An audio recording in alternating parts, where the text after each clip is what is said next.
அல்லாஹ்வின் தூதர் அவர்கள் சொன்னார்கள், இதா மாத்தல் இன்சானு இன்கத்த அன்ஹு அமலுஹு இல்லா மின் ஸலாஸ். ஒரு மனிதன் இறந்து விட்டானேயானால் அவனை விட்டு எல்லா தொடர்புகளும் முறிந்து விட்டன, மூன்றை தவிர.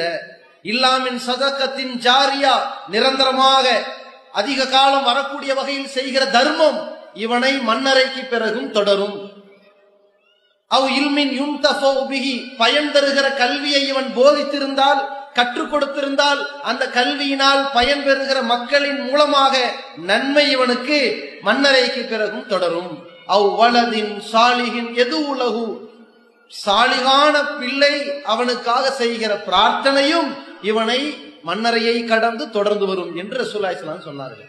உலகத்தின் எல்லா தொடர்பும் முறிந்துவிடும், ஆனால் நம்முடைய பிள்ளை சாலிகானவர்களாக இருந்தால் அவர்கள் நமக்கு கேட்கின்ற பிரார்த்தனை நம்மை அடைந்து கொண்டே இருக்கும் மறுமை நாள் வரை.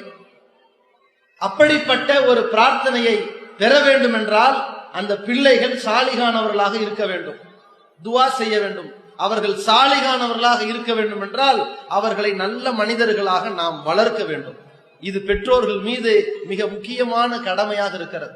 இந்த கடமையிலே ஆணுக்கும் பங்கு உண்டு, பெண்களுக்கும் பங்கு உண்டு.